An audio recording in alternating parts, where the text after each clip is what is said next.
Nobody in 1965 thought that there would be a 33-acre organic farm here hosting thousands of people every year. Because we've been here for so long and the land really has been so successful in demonstrating some of the principles and practices, we've been able to bring in so many different groups and organizations that when I first got here as staff, I was blown away by how many people visit the farm each and every day. We have an opportunity to educate individuals from around the country and around the world on organic and sustainable farming and gardening practices, knowing that they take that back to where they come from. The garden is the original site. That's the place that Alan Chadwick, along with students and Paul Lee and others, selected, and they picked a challenging site. Probably the biogeographic center in North America for poison oak, so it was really a difficult slope. But the genius of the place was its due south-facing orientation, its warmer microclimate. And Chadwick, being the dramatist, wanted to make a statement. You can do this with skilled labor and good practices. Chadwick took this as a matter of his free-spirited personality. He went out and bought his own spade downtown, and he picked out the slope right here and started to dig. And everybody went, who the hell is that? And who gave him permission? Where'd he get the spade? So anyhow, he just went at it. Dean McHenry himself was a Lompoc farm boy, and he had a respect for and understood the agricultural lifestyle. Once in a while, the chancellor would get some criticism about Alan. My favorite one is when they criticized Alan for planting by the moon. How are you handling a cult on your own campus? The chancellor said, my father was a farmer and he planted by the moon. That shut them up.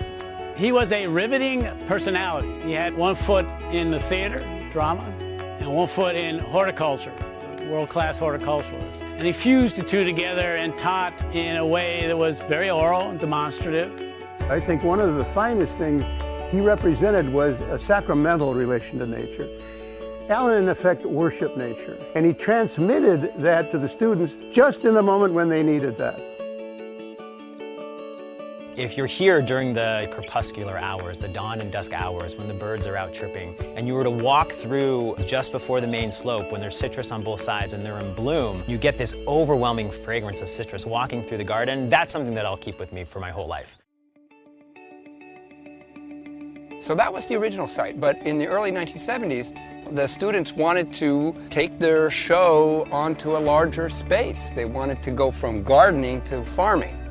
Chancellor McHenry said, well, you can have 17 acres down here on the meadow. And they got a couple of draft horses to do the plowing, and they made a go of it. I was attracted to this work because it's simultaneously, I get to use my hands, use my body, I get to be outside and be very physical, but I also get to be very analytical. I get to use my mind as well, and I think that's what really draws so many people to farming. The students just get so much out of their experience here. You can see the joy in their face when they're leaving here, covered in soil, going off to their next class. What's unique about UCSC in the case of the farming garden is that honoring and balancing of two modalities, the apprentice style and the scholastic model. We have a phrase, we say, we teach the teachers, we train the trainers. We work with undergraduates and we have kind of a student farm. We also work with folks that have graduated from university in our apprenticeship program and are maybe beginning farmers and gardeners. We also do university high-level academic research. We also work with the community. We also partner with organizations to work with K-8 and high school age youth that are interested in engaging with sustainable agriculture. It's that steady stream of people coming through here that I find inspirational, that and the fruit.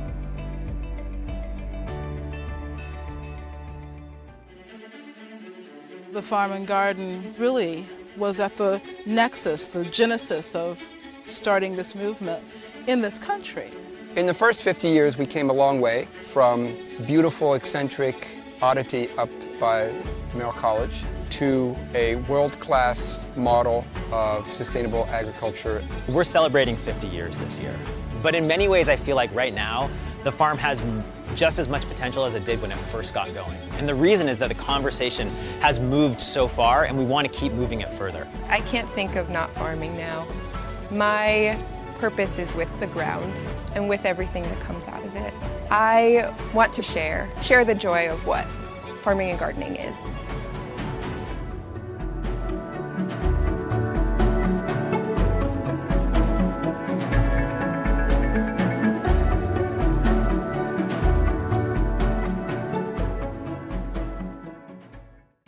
How'd you like that?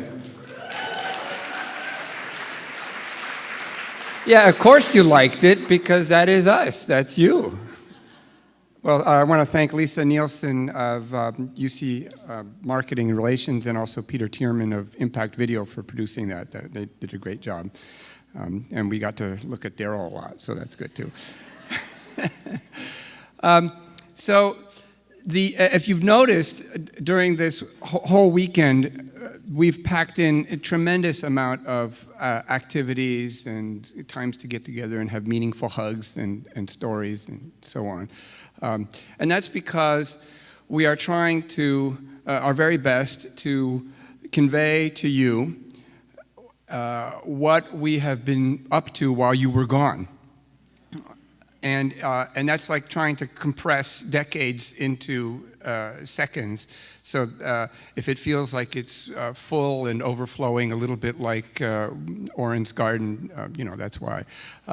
So what happens this morning is some attempt to update you on what we are doing at the farm and in the gardens that you may not have heard of, and some attempt to have a smattering of the seeds that have landed in other places sprout and tell you what they're up to.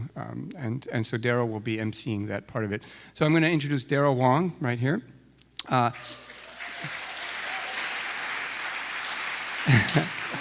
So DARRYL is I guess they've invented the word recidivism for him. He's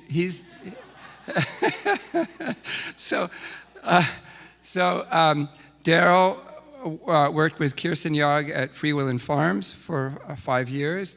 DARRYL was an apprentice in 2004, an advanced apprentice in 2005, did some farming, comes back, gets his environmental studies degree at UCSC, and then we hire him to manage the new lands at the farm, and also to be the research trials manager. And then, after all that, DARRYL said, well, that's not enough. I'd like to get a Ph.D. here in environmental studies and help advance agroecology that way. So I think DARRYL has pretty much touched on all the things that we do. And so DARRYL, come on up here. DARRYL's going to introduce, bring you up to date about what's happening at the farm, and then I'll also introduce the other ones. DARRYL Wong.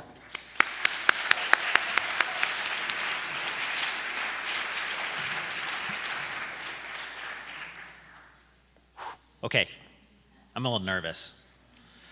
I've been telling some people I feel like I'm actually more nervous now than speaking in front of like Eco Farm or some big, huge class, because these are my people, right? I see my mentors out there, the people that taught me, and I feel like I've got kind of a big task to say what we've been up to for maybe the last 10 years or so.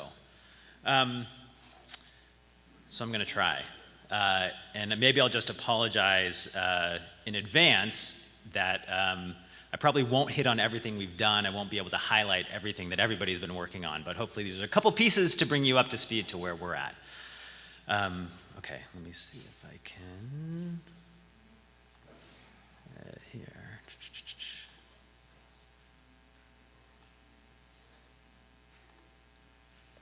Okay.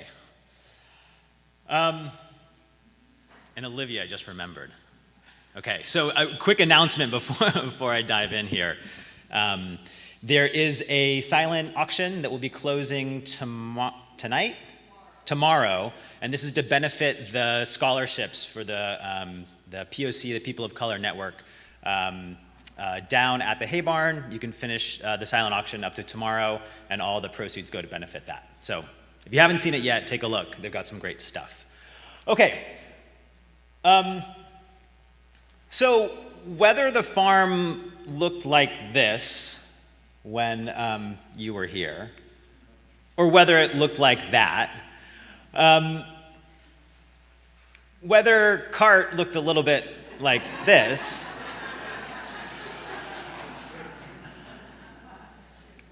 or whether it looked a little bit more like that,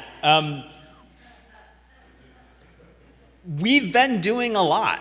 And I think that it's really easy, even folks that are in the program right now might not have a full grasp of everything that CASFS, right, what was the Farm and Garden, has evolved into the Center for Agroecology and Sustainable Food Systems, possibly the worst acronym ever created, but I think it actually encompasses what we really do here. There are some big and broad impacts that we feel like we've had and things that, again, that we kind of want to share with you all. Maybe most notably, I think you all have seen a lot of the changes that are around, and this is a huge change for us, the new hay barn down at the base of campus. While this is a beautiful building, and Daniel will go on eloquently about it, I think what this really represents to us is our real standing as an entity on campus. Yeah, right? We have a great, big, beautiful new building right at the entrance of campus, so when everybody drives in, they see this building, they're attracted to this building, and they know that this building is ours. It's the farm's. It's the entrance into the Farm and Garden, our new front door, right? No longer do you have to say, well, take that turn and then wind around by the field. There's going to be a parking lot on your left. Drive through that, come up and over the bike path. You'll come to a mechanical gate, and it'll open for you, and then you're kind of at the farm, right? You still get lost from there. But this building is really, while it is ours, we really think of it as a hub for the South Campus organizations, the Arboretum, some of the other folks that are doing work down here at the South Campus, and really a community space to bring the campus to the farm so that no longer can students come to school for 4 years and say, oh, there's a farm on campus? We want to continue to make our presence heard on campus and make our impact felt throughout. Some of the other things that you may have noticed in walking up to the farm last night, if you haven't been around, is that we have a couple of new fields. The hay barn field and the quarry field in particular. The hay barn field is about 2.5 acres, so when you think about how much land is actually in production, in bringing that in, we increased our productive land by almost 50%. The quarry field doesn't yet have irrigation, but when it does, we'll almost double our productive lands that we're actually farming. In addition, as students drive in on Haggard Drive, the major thoroughfare of campus, again, there's no way they cannot know that we have a farm. We've been working with some crops in there, and I think one of my favorite times in working with that land so far, again, no irrigation, we've been doing some dry-fed crops, is when Jim brought his little plot combine out to harvest the 3 acres of grain, half of which got eaten by ground squirrels. But to see the people rubberneck on the road Friday at 4 o'clock as they're sitting in traffic on Haggard saying, what is going on there? We also have the tent cabins. So were these around at the 40th? This was just after the 40th, right? So if you haven't been here since the 40th, this is how the apprentices live in luxury now. It may be argued whether this is actually a step up from the teepees that were in the teepee field way back in the day. But they're probably just a little bit more rodent-proof, I would imagine. But these are great, and I've heard a lot of folks say, oh, can I glance in? I want to see inside. So apprentices, I see you all huddled in the back. If you'd be so kind, maybe some of you, to open your doors to folks, I think people would be really excited. We also have the new greenhouses. Again, I think these were just recently either right at the 40th or right after, but replaced, again, some beautiful buildings that just weren't protected from rats. So these are some of the new things on the production side. What are we kind of doing now? What does production look like on the farm now? Between all 3 sites, between produce and flowers and our plant sale, we produce about $160,000 worth of produce, with roughly 1/3 of that actually consumed on campus when you think about the farm center. You think about the dining halls, you think about the campus members that are part of our CSA, and so we're pretty excited about that. As always with the apprenticeship program, we, over 50 years, have trained 1,500 people in the apprenticeship program, which I think is really amazing. And much of that work continues. Our second-year mentoring program, our advanced apprentice mentoring program, still continues and is exceedingly robust. One thing I should mention about the apprenticeship program is that not only have we continued with production and doing new demonstrating new methods in agroecological production, but we've also done a lot of really intentional work in diversifying the speakers that come into our program to really represent the broad voices that are active in the agroecology movement now. And that's something that's been really intentional for the staff. We've also brought on a lot of new staff. Again, Daniel will give you the numbers of what our salary bill is now. But it's just, I think, a recognition of how the apprenticeship continues to grow and continues to cement itself as a real kind of world-class program. The spin-off from that, and you'll hear from some of these folks later today, is there are hundreds of farm and food projects across the county, or across the country. This is from our Grow a Farmer website, and this is from the interactive map that you can touch down at the hay barn and highlight these little dots on the map to actually see what are some of our grads doing from the apprenticeship program in particular. So if you haven't seen that interactive display at the hay barn, take a second and check it out. Of course, our outreach, when was the first manual? When did it first come out? 2002. We redid a second edition in 2015, and since then there's been 17,000 views of that manual. Our new Teaching Direct Farming, Marketing, and Small Farm Viability has about 3,000 views. So these are online free resources that I reference on a regular basis for my classes, for my instruction. The apprentices, I see some smiling because they know I say this every time I give a class, right? Look at the manual. A lot of the updated things are really impressive. So if you haven't looked at these, do look at them. Some of the new things, folks on our tour heard this yesterday. We have some grower crop guides that are coming out on 8 different specialty crops. Potatoes, cut flowers, apples, things like that. That was part of a CDFA grant. So just additional resources that we've been working on. And some of these guides really include cost of production studies, since that's something that typically Extension will do for bigger crops, for kind of more commodity crops, but on the specialty crop, on the small farm scale, that's not available. And what we've really tried to do in those crop guides is really detail the sequences so that our new growers really have clear access to an understanding of how do you do it on a field scale if you're a new grower. Some of our other outreach, this is something that we just put together kind of on a whim. We made a YouTube video for organic weed management that in many ways is nothing new. This is the stuff tools that have been used for decades, and we have 280,000 views on YouTube of that video.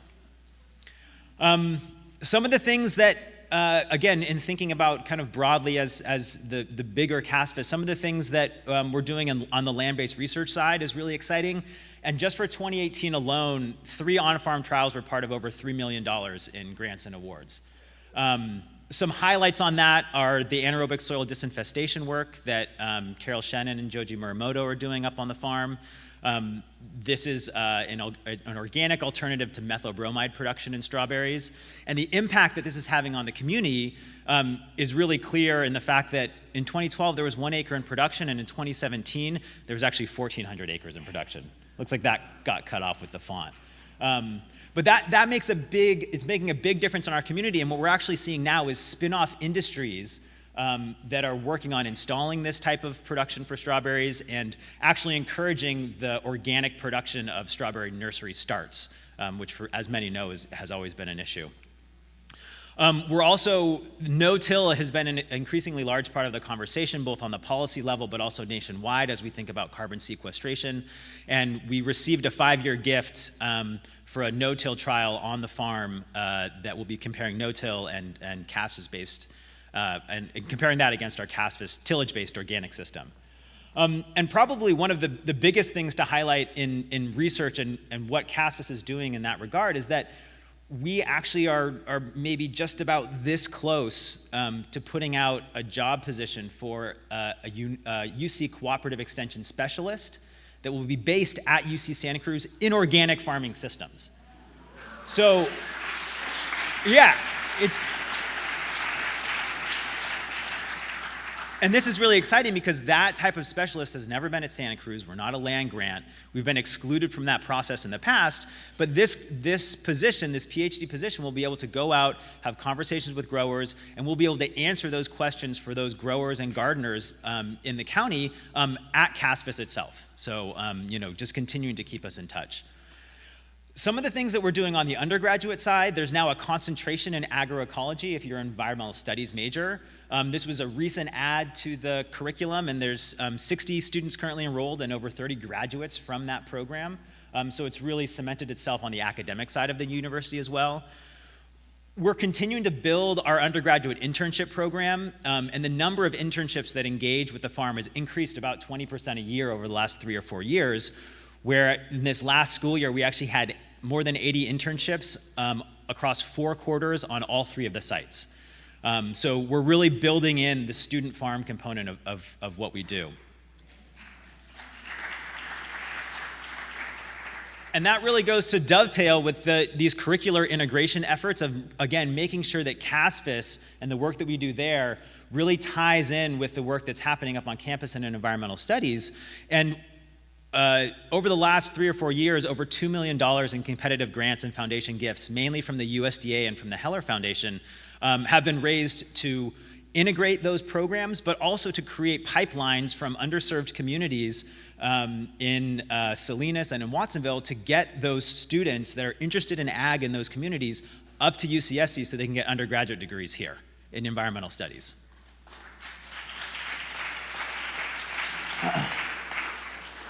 Some of the other work that we're doing is involved with Measure 43 and the Food Systems Working Group, or FSWIG for short. In 2004, Measure 43 was passed, and it was the first sustainable food fee initiative on a college campus that since 2004 has provided more than $1 million in support for shifting the food system. So what does that actually look like? It looks like it's a very kind of participatory, student-led group. Our staff, Nancy and Tim Galarno, who will be talking later, really head this up. But they've been involved in things like building the Real Food Challenge, which on the UC system, now annually UCSC shifts $2 million of purchasing to Real Food, which is designated as fair, local, ecological, and humane, from $10 million in annual purchasing.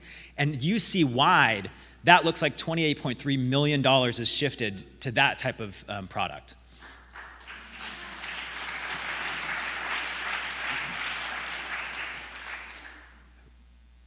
FSWIG is also tied into this Global Food Initiative, which Janet Napolitano kind of rolled out a couple years ago, and people often thought, well, this is interesting, but when is the rubber going to hit the road, right? Is there actually going to be money behind this? FSWIG and their crew have really worked in partnership with lots of state and county organizations to actually raise $11 million. So that's $3.5 million from the Global Food Initiative that was leveraged into $7.5 million in one-time state funding to support food access, food pantries, and CalFresh enrollment just in the last 2 years. So that's all about food security and food access on college campuses in the state. And I couldn't not mention, I think, our partner organizations that we have on the farm that are actually land-based on the farm. So LifeLab, as many of you have known, have been with us for a very, very long time. Just this past year, they trained 1,010 educators who work with approximately 30,000 students across the country. And they bring over 3,000 visitors to the farm each year through their kind of K through 8 programming. And of course, there's Food What? Which works with our kind of high school age youth. This was started by an alum, Daron Comerchero of the program. It's now celebrating its 10th year, which I think is really exciting. And they had their biggest year yet with 66 teens hired from 250 applicants. So if you're wondering about whether there's a need for this type of work, there absolutely is. And one thing I'll say about some of these stats I think speak for themselves, but something that's so inspiring for me about Food What is that every time that I'm around the youth and around the program, which is really about youth empowerment with food as a vehicle, is that you see a brightness in these youth and you hear these stories that they tell about how not only are they growing their appreciation for food, but really they're growing their abilities as people. They're able to voice louder and speak more clearly about what they want and what they hope to achieve. So I hope I didn't take too long. It's kind of a quick overview, I think, because really, I think most of this morning we want to focus on what some of our graduates are doing and some of the work that they're doing. But I think if there's one thing that I can leave you with today from this kind of short couple minutes is, at 50 years, I really feel like we're at a point of integration and inspiration here on the farm. There are so much of the work that all of you have done to cement this place and build what it is, I think is now having these big ripple effects out into other organizations and tying together with other organizations so that we're able to leverage the resources and the facilities that we have here to continue to make a lasting impact on the greater food system and beyond the UC Santa Cruz campus. And I think that our speakers today will hopefully kind of speak to all of the work that they're doing there. Okay.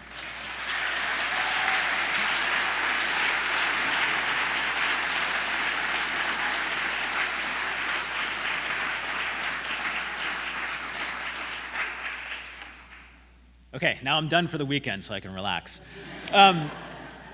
So our first presenter today is Saskia Cornes, and she was an apprentice in 2010. When Kirsten and I had Freewheelin' Farm, she was out there a bunch with, and Amy Courtney, for those of you from that year. Saskia was out there a bunch, and so it's fun to see, as all people that come through the program, what they've gone on to do. She is now in her 4th season as the farm and program manager of the campus farm at Duke University, where she's also an assistant professor of the practice at John Hope Franklin's Humanities Institute. So Saskia, welcome.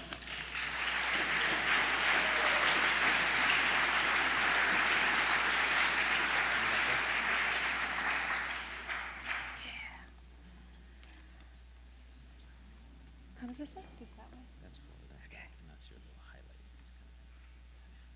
I'll make it work. Hi. Thank you guys so much. Like Daryl, I'm feeling a little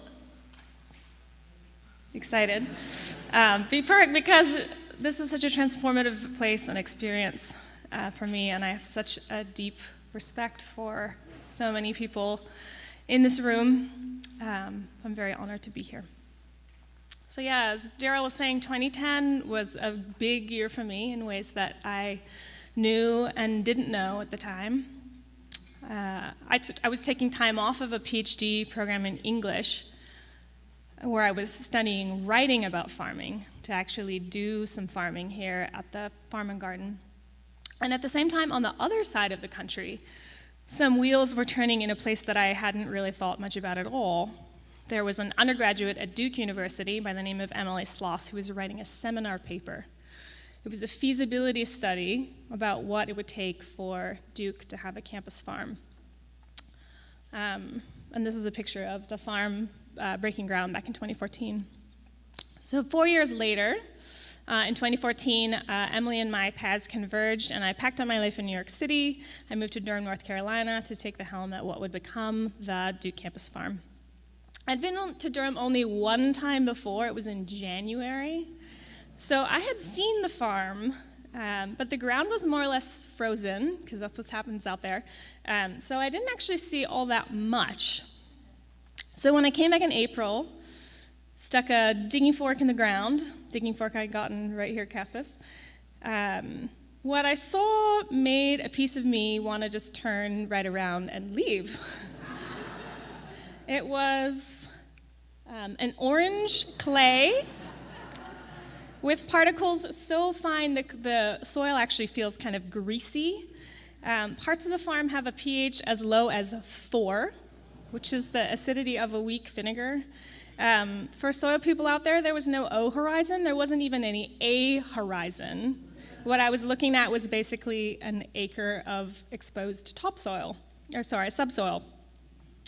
So I put in an SOS call to a friend of mine, somebody else that I met here. He's a small farm guru of sorts. His name is Jean-Martin Fortier, or JMF, it's easier to say. He wrote a book called The Market Gardener. I call him up basically in panic. My CSA is starting in 3 weeks. This is the soil that I've got. What am I supposed to do? I'm on the phone with him. He says, Saskia, you're coming from Santa Cruz. Everywhere in the world is going to look terrible. And anyway, every farmer says their soil is terrible. It's just what farmers say. And it's really not so bad, right? You know that. Alan Chadwick on the slope with the pickaxe. It's all going to be fine. A few weeks later, he's passing through. You can imagine kind of a younger Amigo Bob, but on the East Coast. He's also French-Canadian. He has this great accent. He comes, also sticks his fork in the ground.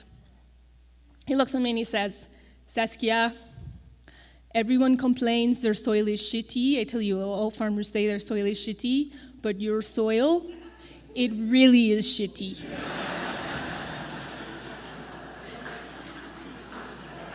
So that was the start to my season 4 years ago. But one of the many things I learned from Oren, right, is to start thinking about how and why, right? How and why did the soil get to be this way? And in our part of the world, there's two reasons. One is that we're at something of a geological disadvantage. So the soils in my bioregion in the southern Piedmont, they're some of the oldest on the planet. They were actually formed when the Earth was still a supercontinent, and they experience intense weathering, both from the high amount of rainfall that we have year-round and actually the velocity of rainfall. Like, it's not just my imagination, the rain actually falls down harder, which causes compaction, a lot of other things that you can imagine. But the second is that I'm now living in a part of the world that favored particular kinds of extraction for many, many, many years. So we tend to think about commodity monocropping as a 20th or a 20th century, 21st century phenomenon, right? We imagine tens of thousands of acres of corn and soy in the Midwest. But in the South, this tradition, if you can call it that, goes back much, much further.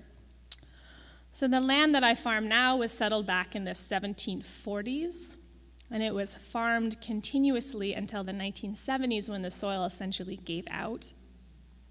So as you might guess, it was part of a plantation that at its height was farmed with the forced labor of 36 slaves. So it's a system of maximal extraction, right, of ecological value, but also of human value. And this is the same land that I touch every day. And obviously this history is foundational to the American story, but I feel like I'm part of that story now in a different way. This is the ground that I walk on, this sour, barren, thorny, fire ant-infested, sorrow-laden ground, and it bears the marks of this history. But this is also the ground that's ours to reclaim. So what I learned here at CASFS was how to restore this land agriculturally, right? How to double dig, how to build a hot compost pile, how to gauge soil moisture by feel, but most importantly, how to share this with others. So through the slow and steady work of many hands, we're now at a 1 acre working farm. We run a 60-member CSA. We sell tons of food to Duke Dining with the help of about 1,000 students who visit every year. So if what I learned at CASFS was how to regenerate this land agriculturally, kind of the new skill set, the skill set that I'm building now, is what this kind of regeneration can mean on a liberal arts campus, right? So a campus without an ag department, without even a botany department, or there are not a lot of people there that are specifically there to study agriculture, either on the faculty or on the student side. So what I'm here to do, or what I'm there to do really, is to demonstrate the centrality of food and food systems in all kinds of fields, agricultural fields, but also in different disciplines. So I'm going to talk a little bit about a class that we ran last year. We've had the really good fortune to have both an amazing farm crew and also great faculty colleagues. And a few of us got together around this idea of the Anthropocene, right? The idea that a single species, our species, is altering Earth systems at a planetary scale, and that we are, in fact, a new geological age. So it's not a massive meteor, it's not a slight tilt in the Earth's orbit, but it's really everyday things that you and I do, flying in planes, driving in cars, eating food, right? These are the things that are altering the geological systems of the planet. So as faculty members, we got together to think about, well, what should we be teaching? right, in this new paradigm.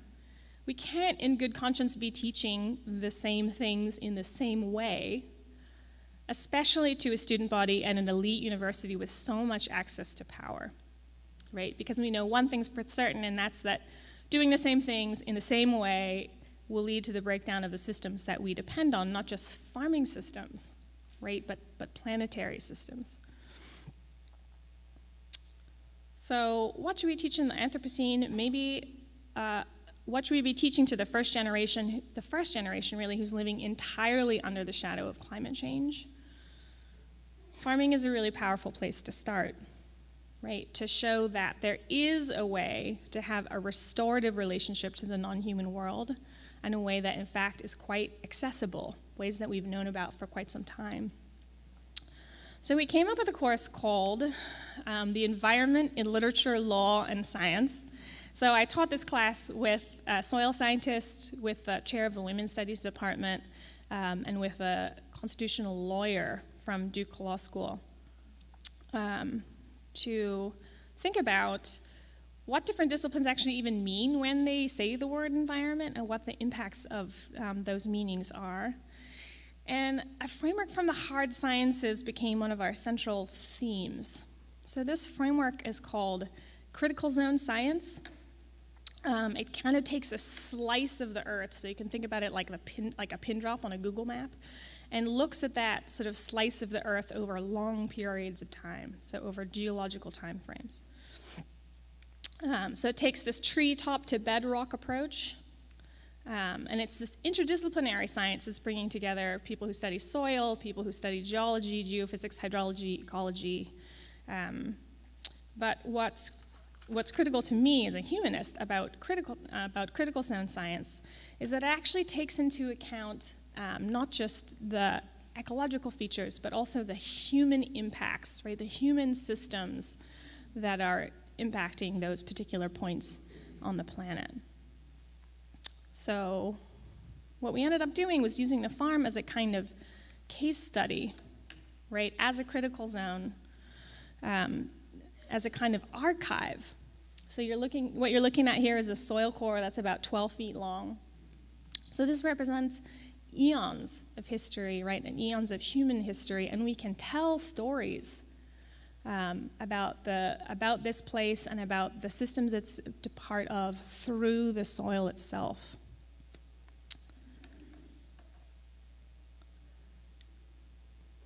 So expanding this idea of critical zone science, not just to talk about the soil geology or ecology, its mineral components, its organic components, and not even about the farm systems, right, our human systems that might be impacting that geologically, the pesticides that were used on that land, the herbicides that were used on that land, the heavy metals that we can find there, but to kind of broaden that system out to think about how things like white settlement impacted this area, plantation slavery, the tobacco industry, which is the kind of the industry that founded the city of Durham and its demise, how that's related to segregation, how that's related to redlining, and the gentrification processes that are still underway in the city of Durham.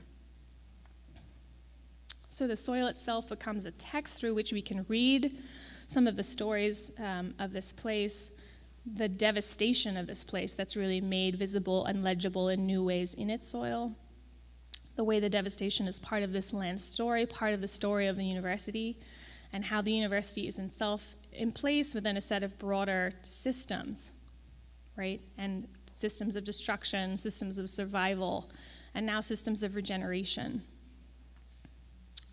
So these ways of thinking and knowing, these ways of working with this knowledge, right? What I love about what I do now is really this idea of working knowledge, where both of those things have equal weight, working with the body, working with the mind, as Darryl mentioned.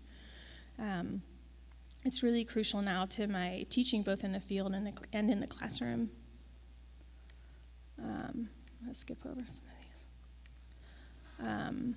But to think now about my work, what it is or how I see it is really showing students how farming shapes their world, and also to show how farming is world shaping, right? And to give them the tools to really start to repair this land, partly through the work of sustainable agriculture and partly through our capacity to see more clearly, to think in systems, and to look together at the place we have made, right? We have made this place, we've made this land what it is, and we will make this land what it's going to be in the future. So to look together at the place we have made, to understand what kind of place we would want to make together and what we would need to know to make that place. So thank you.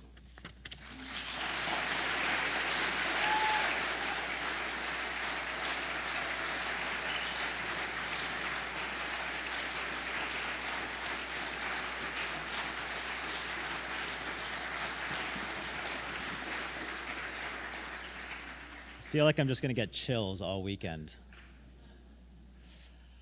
Up next, we have ALBIE Miles. So ALBIE Miles was an apprentice in 1994 and a second year in 95. And he's now the assistant professor of sustainable community food systems at the University of Hawaii in West Oahu. He's worked with the UN Food and Agriculture Organization and CASFS and really worked on these training manuals that I talked about earlier. What I remember of ALBIE from my time when I was here in 2004 is he was kind of like, I don't know, you were kind of finishing up here or something. You had just done the manuals and you were kind of in and out, you were with the bees, but he was this mysterious figure that seemed like he knew everything of the place, but I didn't really know who he was. But it's been a pleasure to work with you ever since then, and I'm excited to hear what you're up to now.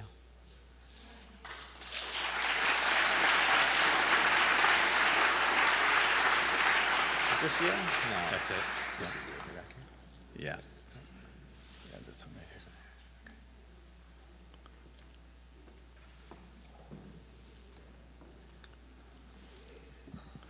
here.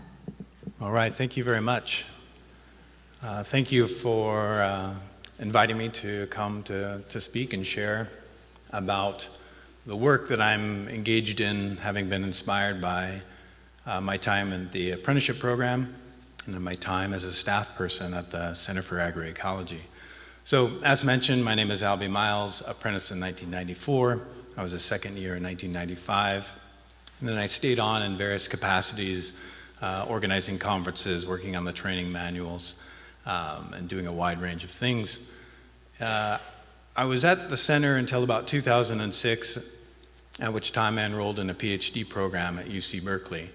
And the reason that I chose to go back to graduate school after about 15 years of being out of the academy was because I fell in love with the apprenticeship style of learning and what the apprenticeship gave to me.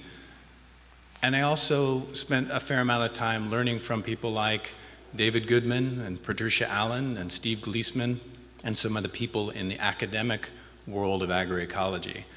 And I was profoundly disappointed that during the time period that, at least when I was here, those two worlds were never truly integrated. And I thought to myself, those two worlds need to be integrated, and it doesn't seem to be happening. So I took it upon myself to go back to school, pursue a PhD, so that I could create a program where I'm integrating experiential and hands-on learning with more theoretical aspects of agroecology, both the biophysical science elements and also the critical political economy and the humanities. And that's what, in effect, I've been able to do. So I finished my PhD in 2013. I was recruited to the University of Hawaii by a group of people in the Native Hawaiian community, and I've since created this new Bachelor's of Applied Science program in Sustainable Community Food Systems. That is my attempt to try to integrate these different worlds. So this is what I think that I'm doing. We created a new degree program. It's called Sustainable Community Food Systems. It is, in effect, agroecology and sustainable food systems. It involves biophysical science. It involves lots of experiential and hands-on learning. It involves a lot of critical political economy, and it involves the engagement with the humanities. Because of the work that we're all involved in, there are a deep set of human values that are part of what drives us forward. And so I want to make those things very explicit because those were transformational experiences in my life. I'm going to spend a little bit of time storytelling, a little bit of time doing my professorial thing. So one of the things I try to explain to my students, and is a key reason that I think we need more of these types of programs, whether they're apprenticeship programs or programs like at Duke or some of the other programs that you may have been a part of, is we now know that agriculture is one of the key drivers of global environmental change. Many of us don't realize it, but it is agriculture that is one of the primary contributors to greenhouse gas emissions. Approximately 30% of greenhouse gas emissions globally come from the agricultural sector. It drives eutrophication, non-toxic, the exposure of non-target organisms, pesticides, a wide range of epidemiological issues are bound up in modern industrial agriculture. With the advancement of climate change, if you look around many regions, we are profoundly ill-prepared to deal with the inevitable impacts of climate change on our food systems. And so that's another key part of my work, is helping Hawaii, that is just now exiting 150 years of plantation agriculture, toward a new type of food and agricultural model. And some of that is driven by our need to prepare for the impacts of climate change. At a local level, because of the historic marginalization of the Native Hawaiian and Pacific Islander people in Hawaii, we see high rates of chronic illness in that population. And I'll spend a little bit of time talking about some of the work that I do to educate people about those historic tendencies. In Hawaii, because now many may not know this, but in Hawaii we import over 95% of the food that's consumed in Hawaii. Because of the processes of globalization, the historical colonization, and dislocation of the Hawaiian people from their traditional lands, and the domination of sugarcane and pineapple for 150 years, there is essentially no diversified agricultural infrastructure. And so we're at this point of needing to redesign, recreate the food system.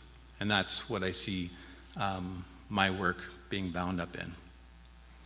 Just to give you a snapshot, these are the statistics. Many of us, we go to Hawaii, we go to Waikiki, or go to some special place, but we don't know perhaps what's happening in the Native Hawaiian and Pacific Islander community. And this is the reality of the historic dislocation of the Hawaiian people. So my university, University of Hawaii West Oahu, is situated in the west side of Oahu, where many people don't go, because that's where the Native Hawaiian people are, and it's less pleasant for some. But these are the realities that the Hawaiian people face. So these statistics are relative to the state average. The Native Hawaiian and Pacific Islander community face these high rates of health disparities.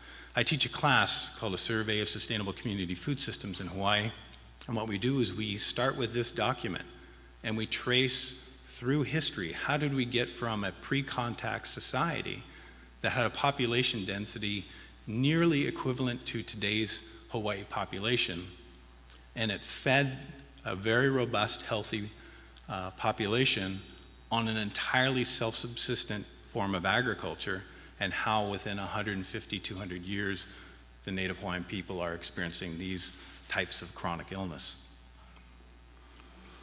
When I first came to Hawaii, it was really upon the request of a group of amazing people that I'm honored to work with. Some of you who were at the Sustainable Agriculture Education Conference in last year, Gary Maunakea IV and his wife Kukui Maunakea IV, who started an organization, a community-based NGO called Ma'o Organic Farms. It's a 25-acre organic farm and youth leadership training program. And what they do is they use this 25-acre farm. It generates about $600,000-$700,000 of revenue in a given year. And they work with youth from West Oahu. They attract them into their program in exchange for the students working on the farm 20 hours a week. They will sponsor them to go to college.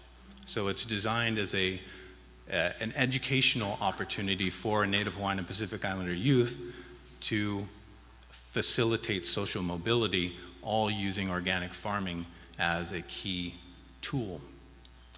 You'll notice in the center lower photograph, it's attracted the attention of some relatively high-profile people, including the Obamas, who frequently vacation in Hawaii, and Michelle has come out a number of times, has been very inspired by the work of Ma'o Farms. My program, the Sustainable Community Food Systems program, was established to receive students having gone through their first 2 years of college. They come to me if they're interested in food and agricultural studies, and they finish out their degree with me. So we have a very close collaborative relationship between the University of Hawaii and this community-based NGO. I'm thrilled to do this because as somebody who was attracted to academics, I'm also repulsed by many academic institutions because of the lip service that's often paid to community engagement, and I feel like now I'm at an institution that is very excited about my engaging with the local community. So very briefly, because I know I just have a little bit of time, I've designed a curriculum that I think in some ways achieves this integration of biophysical science, social science, and the humanities. And this is the core curriculum that all of my students have to go through. So basic fluency in environmental science, this 300-level course, that's this historical analysis of the food system of Hawaii from the pre-contact era to the present day. 310 is agroecology, a basic overview of the biophysical science, looking at how modern industrial agriculture systems perform ecologically and how do alternative farming systems perform ecologically. That's something that I dedicated a lot of my time to in graduate school and some of my publishing work after. SCFS 320 is basically, it's a rip-off of the apprenticeship program. So that's the one where, you know, in a semester-long course, I basically take them through as much as possible the basic skills and concepts of organic farming and gardening. How many times have you heard that, right? And we've used from the chancellor of the university, he granted the students a half-acre organic plot, and we've transformed that space through the work of this class. This SCFS 335, it's politics of food. It's basically a political economy of the food, you know, a la Marion Nessel. 485, agriculture, food, and human values. As I mentioned, I believe engagement in the ethics of food and agriculture is critical to students' commitment to what they will do in the future. And so interrogating some of the values that are implicit in their work, in the foods that they consume, the type of agriculture that they support, is critical to an education and food systems. And then the last two, again, drawing upon the importance of experiential hands-on learning. They have 1 year practicum where they're out in the field either working with a commercial grower or they're at some community-based NGO working on food system transformation. So I'm very explicit about what I'm doing. I'm trying to train people to fundamentally transform the food system of Hawaii, or if they go on beyond Hawaii,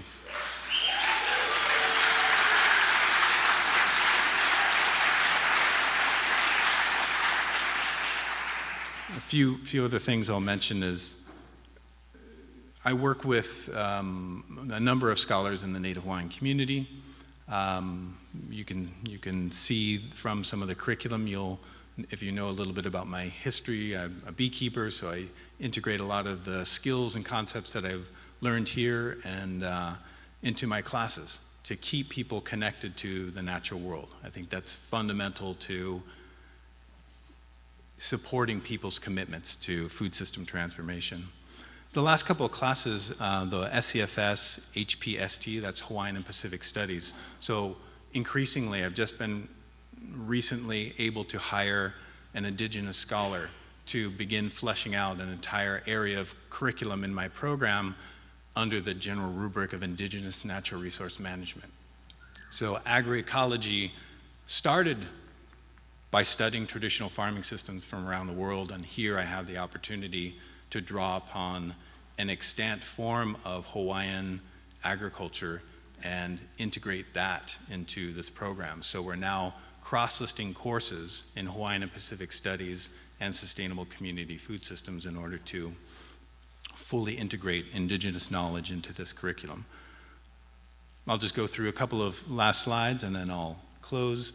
This, again, drawing upon the importance of experiential and hands-on learning. This is the garden plot that we were given, and then through a series of classes, hands-on workshops, weekend workshops, we began transforming the site. We received money to build a traditional Hawaiian hale on the site from a former vice chancellor. Students were involved in all aspects of the construction. We've installed gardens at local hospitals, all part of courses involving not just hands-on work, but subjecting our soils that have received different treatments to analytical measurements to determine whether or not we are improving or degrading soil quality. And then now we've transformed this site to this very productive half-acre organic garden, which we use for a wide range of classes, both in SEFS, Hawaiian and Pacific Studies, mathematics, and other disciplines. Importantly, we're trying to create a place of learning that is reflected, that reflects the values of the community. That's very important to my chancellor, who's a native Hawaiian woman, and our faculty. An explicit part of the mission of the University of Hawaii is to be an indigenous serving institution, and we take that mission very seriously.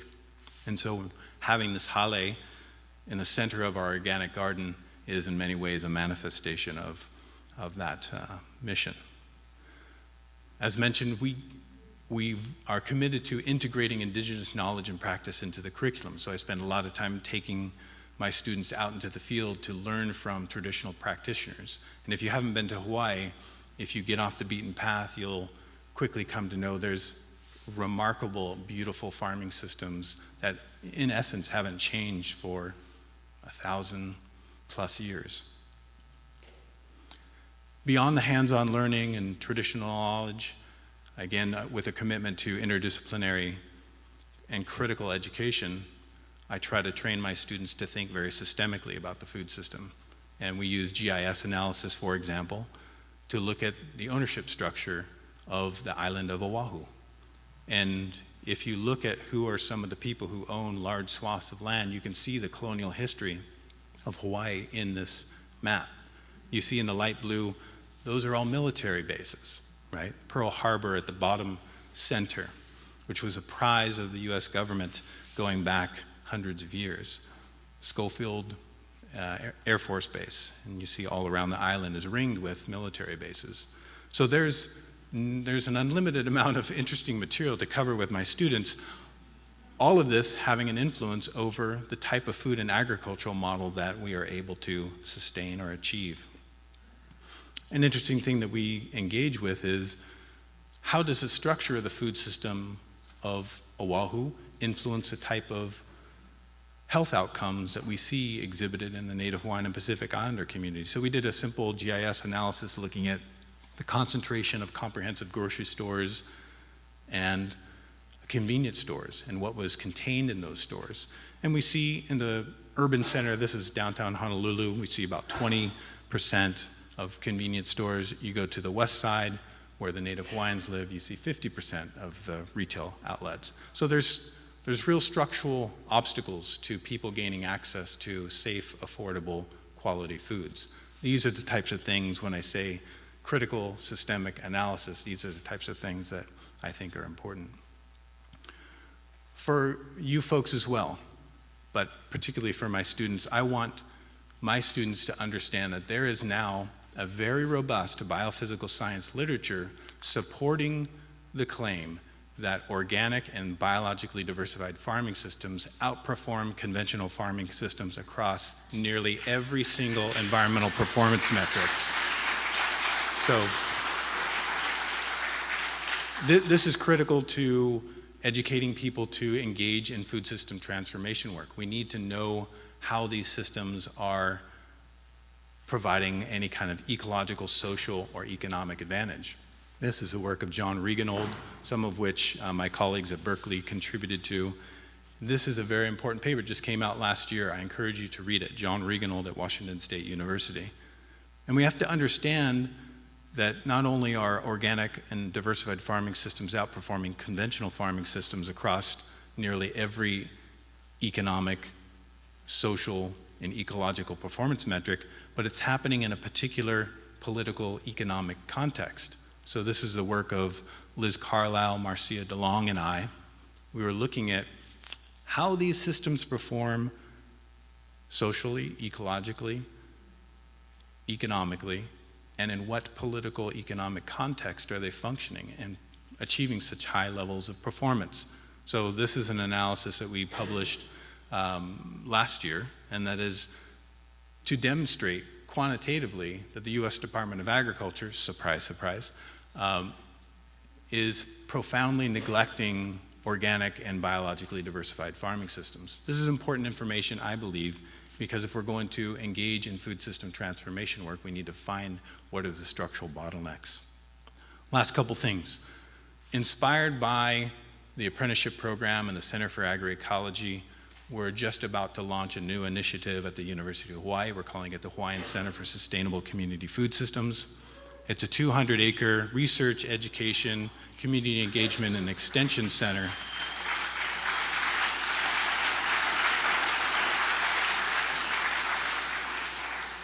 that in many ways will engage in a wide range of activities just like the Center for Agroecology.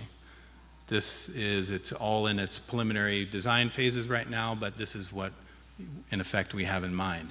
We're going to scale the organic farms to 150 acres, increase the number of student interns from about 50 right now to about 250, have a food processing facility, all of the missing infrastructure due to the history of colonial occupation and plantation agriculture, what we think is missing. And this will hopefully serve as an engine for food system transformation. So I'll end there. Thank you.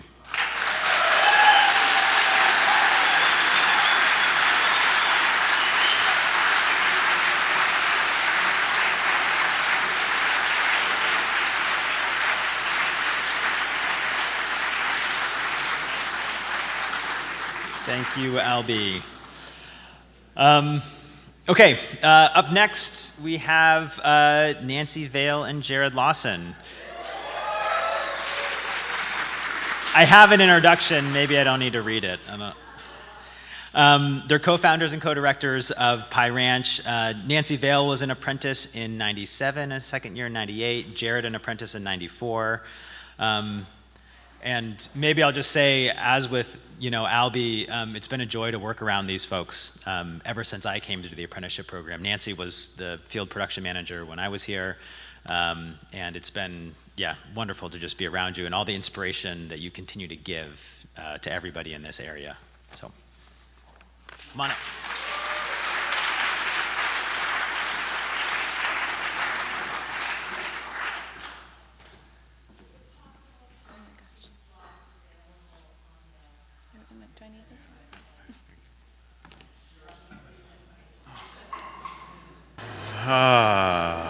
All right, now that it's kind of hard to listen to presentations when there's so much love wanting to flow between people who haven't seen each other in years or decades, and it's so beautiful. And we're grateful to have a chance, though, to share a little bit of our story. So much begins at the UCSC Farm and Garden.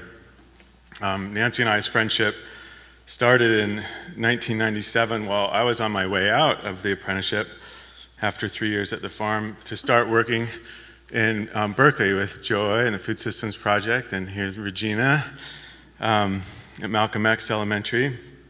And then Nancy was on her way in to work for 10 and a half years alongside her mentors, Jim, John, Orrin, and Christoph, and batches of amazing apprentices.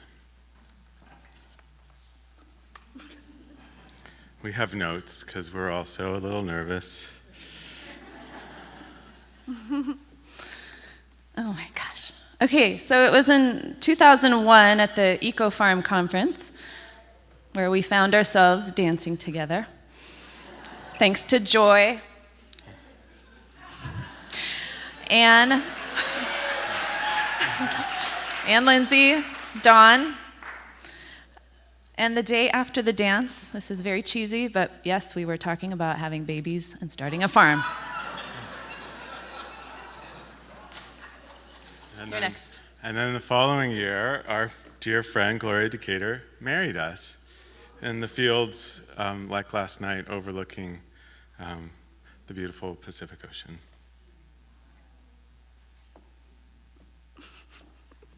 Sorry, this is so awkward. I'm still getting used to the glasses. Growing older.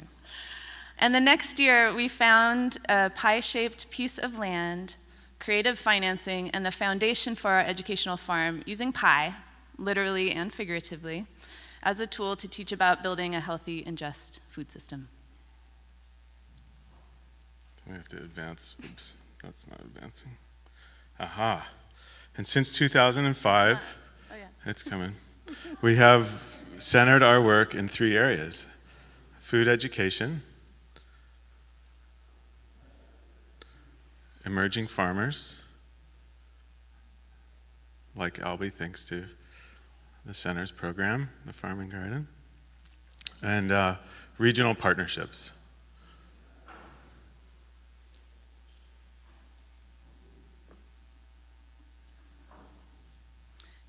The foundation of these programs that we do are grounded in the land that we steward. And we began with the 14 acres, and now we farm on about, or manage about 100 acres. And that expansion across the street from the 27 acres to about 85, with the potential to grow into 150 on that site,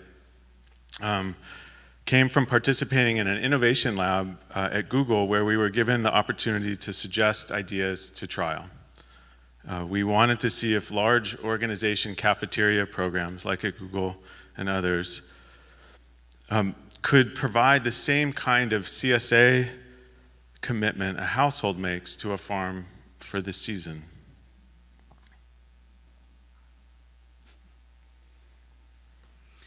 And in our 4th year at Google, we've made some progress. We've also fostered similar partnerships with companies like Airbnb and Asana, universities such as Stanford and UC Berkeley, and we're just beginning to work with our ultimate goal of bringing the food into the public school districts with whom we've been partnering for the past many years.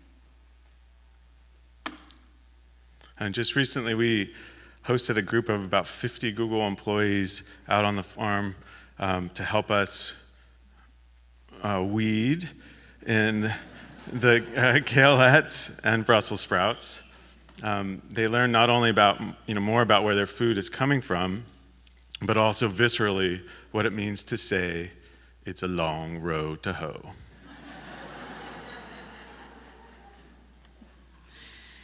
And there's some beautiful crops that are coming out of the fields this year.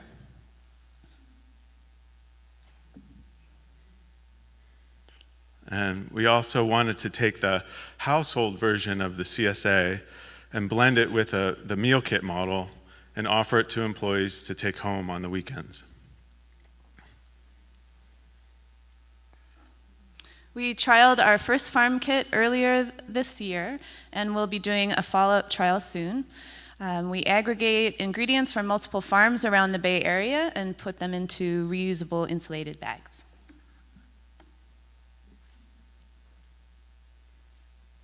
And employees can pick up their farm kit in this cart when they pick up their kids at the on-site childcare.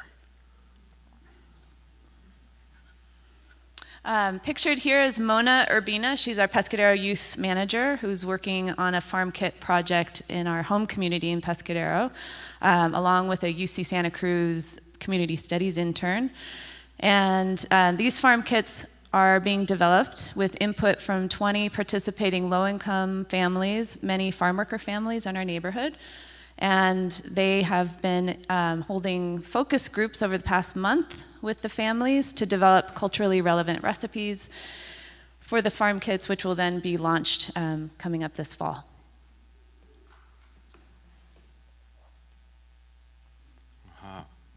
And then in 2015, we were invited to present at the Stone Barns National Young Farmers Conference, which led to being invited to submit a letter to a book they were publishing that we are incredibly honored to be part of. And so we're grateful to have the chance to read that letter today. Maybe I should. Yeah? This is the book. I can't see it though. Okay, here we go with the letter. Are you gonna stand here? Dear young farmer, if there is one job in the world that offers the chance to save humanity on the planet, it's yours. No pressure. You advance this, and I'll do this one. Okay, thanks. Now we're working as a team. This is good. Really, we're not kidding, but maybe you know that already, as it's why you picked up this book. You've wanted to be part of the solution. You want to be living a purposeful life. You want your joy to be authentic, bubbling up from the satisfaction of a job well done. As Marge Piercy writes, the pitcher cries for water to carry and a person for work that is real. We can't think of another occupation that has such transformative potential. For what has caused our current global predicament is the fracturing of the very relationships that your job rebuilds. That of you to yourself, you to other people, and you to the earth. At Pie Ranch, we look at our relationships through the lens of health and justice. What are your relationships like? Are you taking care of yourself? Do the environment and non-human life also have the health and justice they deserve? How about your nested communities, other people? It's easier to hurt a farm worker in Florida who's picking your tomatoes if you don't see how the tomato on your sandwich is linked to that person's life. But you are a farmer who wants to be kind. And that's where it gets exciting. It's simple, sort of, right? Just start growing food in a more healthful and just way near people who want to feed themselves well, especially people with limited access to such foods. Voila, shorten the supply chain, people to place. But you already know that. So what prevents a million more people like you from starting such relationship-based enterprises? Farming is hard work, food is undervalued, good land is hard to access, early stage infrastructure can be costly, running a business that pays a living wage is difficult. Oh, and yeah, we're up against corporate greed, ignorance, and fear. So where's the hope? Expecto Patronum! Oh my God. Yes, it lies in the fact that you are making sacrifices to start a farm and restore relationships with people. Just recently at the Stone Barns Young Farmers Conference, a good 75% of the attendees were first-generation aspiring farmers. That means we're beginning again to build up a culture around farming, but this time with both inherited knowledge and a new suite of values that can make farms agents of social change. Whoops. We also noticed that most of the attendees were white, like the two of us. As farmers who want authentic change in the food system, we cannot forget how white people have benefited materially and perhaps suffered spiritually from stolen lands and stolen peoples. For us, it's helpful to remember the plant is not bad, but the soil it's been growing in is toxic. So the plant takes up that toxicity into its being. So don't take it so personally, but do take responsibility. It is possible to rid the soil of toxins and grow healthier plants, and people too. As two white, heterosexual, land-owning, co-executive directors of a nonprofit embedded in a capitalist society, we try our best to leverage power and privilege for social change while not repeating patterns of oppression. But we are supremely imperfect and make mistakes. But we put our trust in knowing that transformation comes when nurturing a beloved community that's rooted in health and justice. We listen to communities of color. We work with other white people to unlearn systemic racism. Our Home Slice youth interns build community with other youth, informing our crop plans and our programs. Our emerging farmers learn about hashtag BLM and CEC, Black Lives Matter and cation exchange capacity. Our elders, who form an intergenerational network of support, share their stories with our youth and hold our organization with love. And our partnership with the Ama Mutsun tribal band shows us how to weave together indigenous land management and modern organic practices. Our work with the Agricultural Justice Project guides us towards paying our workers living wages. And our work with large company and public school cafeterias supports scaling our approach to annual crop rotation with pastured animals, giving us a way to sequester carbon and demonstrate how farms can be part of the solution to climate change. Our collaboration with land trusts and public agencies help make land accessible and affordable, not just for us, but for other aspiring farmers in the area. Remember, we all have indigenous roots, stories, and traditions that have been erased in our rush to assimilate with a dominant white culture. Somewhere in our DNA, those traditions are longing to be translated into the now, plunging hands into moist soil, giving thanks for the water, reaching for a hand in a dance. Knowing your history, honoring your ancestors, and taking responsibility for the skin that contains your spirit. All this and more we must do as we engage the gears of the tractor, reach out to a CSA member, order cover crop seed. The inner work transforms the outer work. Your evolution is inextricably connected to our collective evolution. As activist and writer Grace Lee Boggs said, "You cannot change any society unless you take responsibility for it, unless you see yourself as belonging to it and responsible for changing it." And as Princess Leia said, "You are my only hope."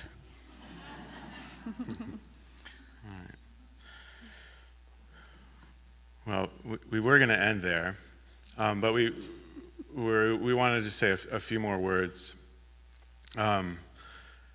Being inspired by Saskia's and Albie's presentation and hearing what's happened in the years since we've been more intimately involved at the farm and garden, as DARRYL articulated, we kind of can paint a fairly rosy picture of the work that we're doing and the challenges that we face even within that work. It kind of looks good, or it can appear as if we've got our act together.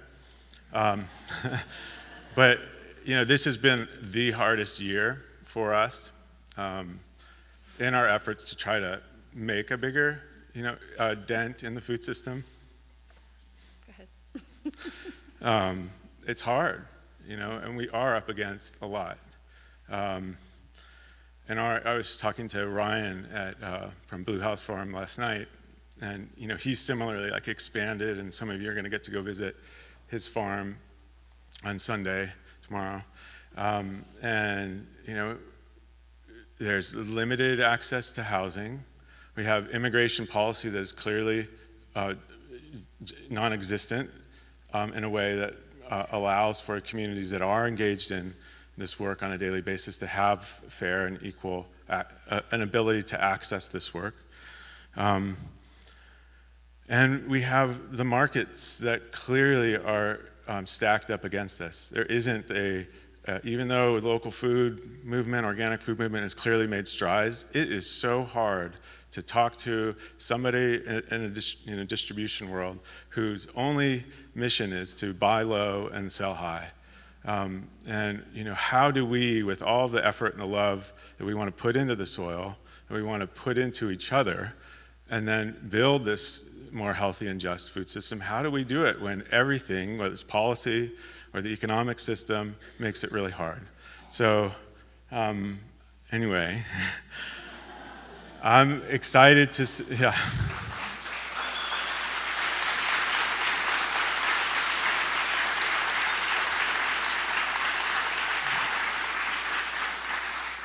But just in the midst of all of the challenges, we're still crazily optimistic that someone's going to call us and give us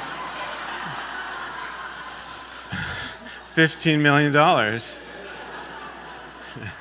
for our capital campaign. No, seriously, there's so much potential, right? I mean, in our stretch of the coast, there's as ALBIE was, the work that Liz and ALBIE did to do the conventional versus organic, I love that. That's what we need to sort of show how, as the baton passes from one generation to the next, in our area, it's kind of inevitable, it's happening. We have this opportunity to seize this moment and have access to this land and create these kind of vibrant local food systems that I think we all are envisioning. So it's right before us. We're excited about the partnership potential, just like Mao Organics has with ALBIE's, with the University of Hawaii, that we can have with the Center for Agroecology and UC Davis and Stanford, and building this more integrated, holistic, deeper, critical thinking about how we live on this planet as responsible citizens. So we are incredibly indebted to the Farm and Garden for really being that sort of foundation for us to move forward into the world to actualize that. So. Thank you, everybody.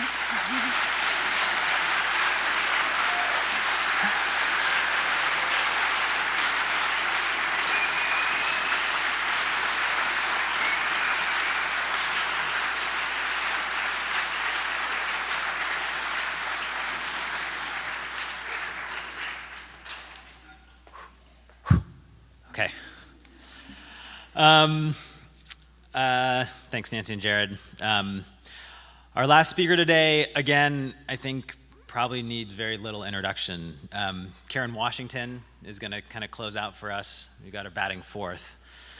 A 2008 apprentice grad and has been a community activist for decades with Just Food, Farm School in New York City. She helped start the Black Urban Growers and co-founded Rise and Root Farm. I don't think I can even list the awards and medals that you've won, and I'm not even going to try. So I just know I'm happy every time I see you. So come on up to the stage and let's see what you got.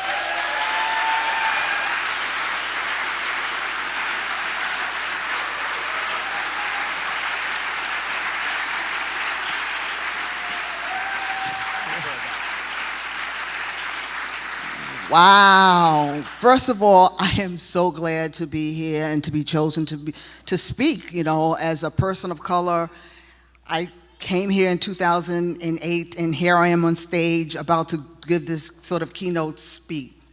So bear with me, because I am too a little nervous, and I'm never nervous. No. So I want to take this time, first of all, to thank the CASFS family. I want to thank the faculty and staff, Audris and Anne and Martha, and so many people asked me to come here.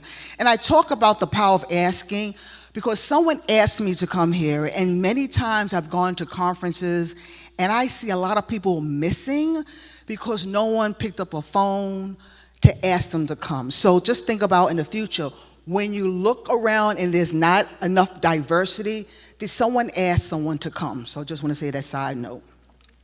So I'm humbled to be here and honored to be here as your keynote speaker for the 50th anniversary. I'm calling this The Gift.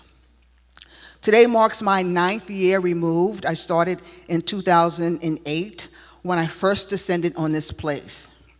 How I got here was miraculous, to say the least. I was a physical therapist at that time, so I had a day job where I was committed to my patient. However, every year I would be nudged by this person. Now, I have known this person since he was 17 years of age, ponytails with a red bandana. And every year, for 3 years, he would say, Karen, you have to come out to California and do this program. Karen, you have to come out to California and do this program, knowing it was impossible for me to come out. So finally, he nudged me, and I said, you know what? This is what I'll do. So I went into my boss's office, and I said, Wojtek, I need 6 months off to go farm and find my roots. And he turned to me and he said, yes. I left and I said, whatever he was drinking in that coffee, thank God, it worked. So here I was, April 2008. I'm all wide-eyed, wet behind the ears, not knowing what to expect. Tools in hand, I'm off to stake my claim for my spot where I would erect my tent. Now, coming from New York City, y'all, I had to make sure that my tent was fabulous. It had to have the convenience of home. So I said to Ron, I need a mattress and a platform. I need a dresser. I need some curtains, and I need a radio. And eventually, I got myself a bedside commode, because the first 2 days, I was trying to rough it from my tent to the porta potties. And I said it was not gonna happen. So I finally got my bedside commode. Then I remember orientation, meeting my fellow apprentices and faculty. And I recall that long walk from the tents to Pika, up the steps, up to the campus, and said, girl, if you're gonna make it here, you're gonna have to do some exercise. So once I got here, I had heard that there was an instructor who was a Boston Red Sox fan. Now, me, I am a stone cold Yankee fan. So I had to find out how I was going to play this out. How I was going to figure out, especially when the Yankees and the Red Sox were playing face to face, to make sure I had my game plan. So if the Yankees won, I would make sure that I was stone cold with the face and sat in the back of the class. If the Red Sox won, I made sure I did not look into his eyes of excitement and enjoyment. Then I can recall standing outside my tent. Now you'll know that once the fog is lifted, standing outside the tent, looking on the horizon and seeing how beautiful the Pacific Ocean is, the clouds, the farm. But for me, all of a sudden, I started to feel somewhat reluctant, somewhat apprehensive to embrace it. That chatter of trauma started to enter my head. The daunting task of farming. The backlash I heard from those who said I was sent to do nothing but slavery. I shuddered at the thought until I placed my 2 hands into the soil and felt the power and connectedness of belonging. I had arrived and felt this was my opportunity to learn as much as I could for 6 months, and that this would be my destiny. So for the next 6 months, I learned how to get up early to avoid the shower lines, and eventually those solar showers that were the best during midday. We even had letter groups. My group was the F group. We call ourselves the mother effers because we were bad, diverse, relied on each other, and got things done. You even had to learn how to cook for 40 or more people with numerous dietary restrictions. Vegan, raw, vegetarian, gluten-free, dairy-free. The difference between coffee and mate, was it that little cup with the metal straw? I couldn't. And you had to make sure all your food was labeled, your food and your drink, especially your meat, your cheese, your beer, and your coffee. And for me, I had a 9 p.m. curfew. I was like the opposite of Dracula, because when I went back in my tent, I started to hearing these screeching sounds, these howlings with my little flashlight, and I would sleep with an instrument underneath my pillow because I felt that the howling was right outside my door.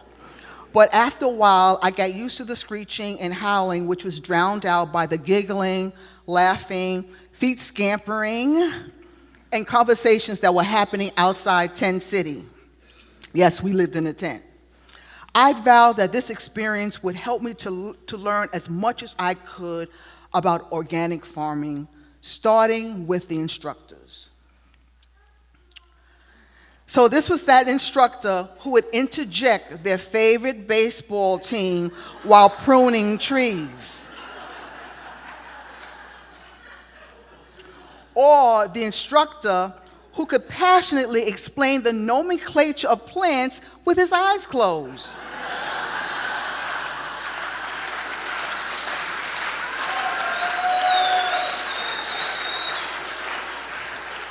Or the instructor who was not only a farmer, a mechanic, a singer, but also carried a sharp shooter for those pesky gophers that were thrown over the fence when no one was supposed to be looking. And alas, a woman farmer, an instructor who had the experience and toughness as her male counterparts. These were our instructors. No matter what class or year you were in, their passion to teach, influence, challenge us to think outside the box made us better growers, and for some people like me, question the food system and its priorities. To them, our past and present instructors, hats off to you, we are grateful. While in CASFS, each of us had to give a workshop. My workshop was to show the film The Homecoming, which depicted the plight of the black farmer in the South. This film resonated with me because I didn't see farmers that looked like me. So when I got back to New York, I vowed to challenge the food system in its diversity. While I'm thankful for all that I've learned here, the friendships that were made, hi Katie, something just wasn't right for me. Something was missing. Even though you want to stay in this place I call Shangri-La, where the soil is like cake mix, to eat from the fruit of the Garden of Eden, or to plant in straight rows, or harvest and sell produce without a blemish or a scratch. I knew for me, I had to go back to reality. But now I had a purpose to try and change things.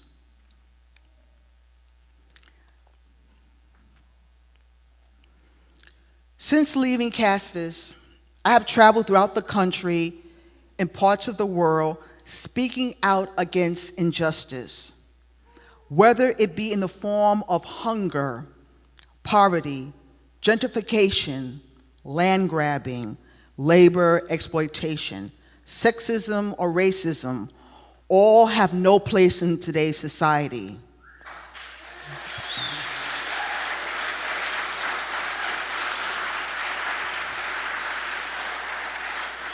Though I don't know all the answers to change, I can say we as a people can speak out and against when we see injustice happening.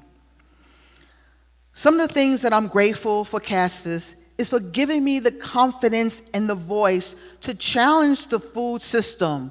And this was done back in 2010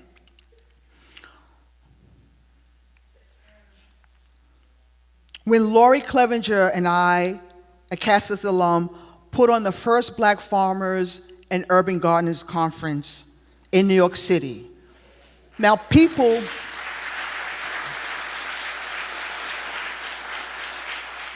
when we asked to do this conference, we were told, especially we went to the powers that be in agriculture in New York City, we were told that Black people don't want to farm. All they want to do is play basketball or music. And when people give you negative things, then you know you're on the right path of justice.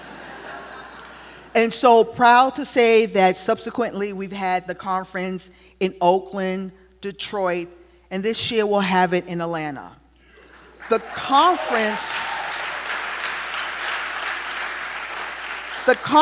inspires those who have felt marginalized to speak up and speak out, but more importantly, to see the rich history and knowledge that people of color can contribute to agriculture, and to offer a space for our young people not only to become farmers, but to become educators and activists.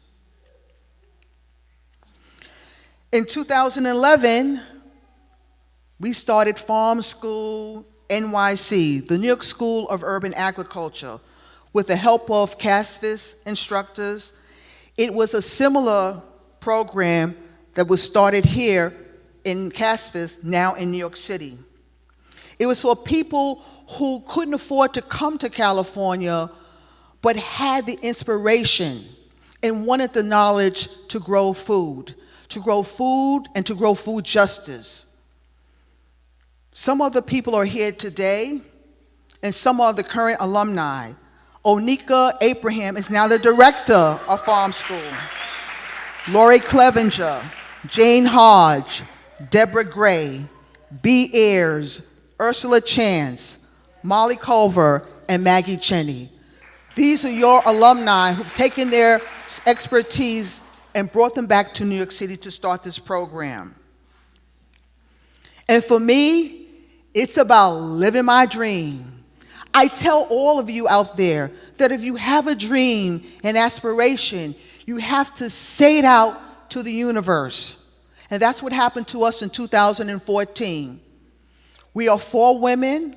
We're women of color. Some of us are LGBTQ women. And we're proud to bring forth the legacy of what we were told and what we learned here in CASFS. I am sure throughout this country and beyond, there are similar stories of people leaving CASFS who are making a difference in their own communities. Some of you are farmers, chefs, teachers, healers, entrepreneurs, and activists. Here we are, folks, in a community celebrating our 50th anniversary of a program that Alan Chadwick started. A visionary who back in the 60s was up against opposition for organic and dynamic gardening from conventional growers and naysayers.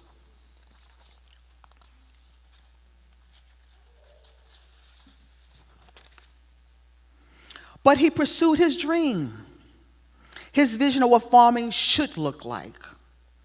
Let us too continue to be visionaries and move this food system to be more productive and caring of plants, caring of animals, but most of all, people. To stand by and watch people go hungry is unacceptable. For people to lack fresh drinking water is unacceptable. For people to be displaced off their land or homes is unacceptable.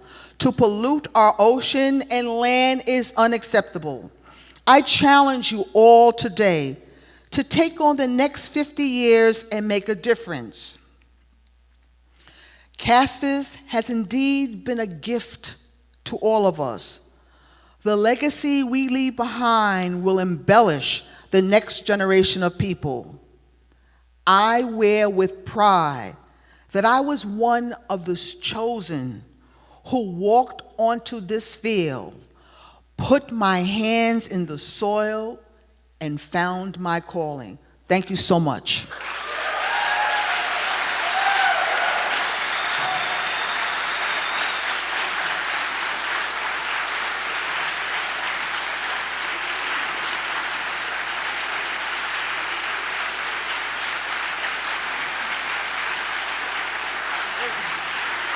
I just want to say one thing. It's been an absolute pleasure to be here this week, and it's been an absolute pleasure to listen and hear the speakers and people talk about diversity. We can't have a sustainable and just food system if we talk about monoculture and the fact that there's one race of people that's controlling our food system. So it's important that when you go to a conference or you have a workshop and the people in the room all look like you, it's up to you to say something about that. Because the two things that keep us from doing the work and changing the world is silence and complacency. So if we can all turn to one another and be cognizant of the fact that if the fruits and the vegetables are diverse, then the people and farmers need to be diverse as well. Thank you so much.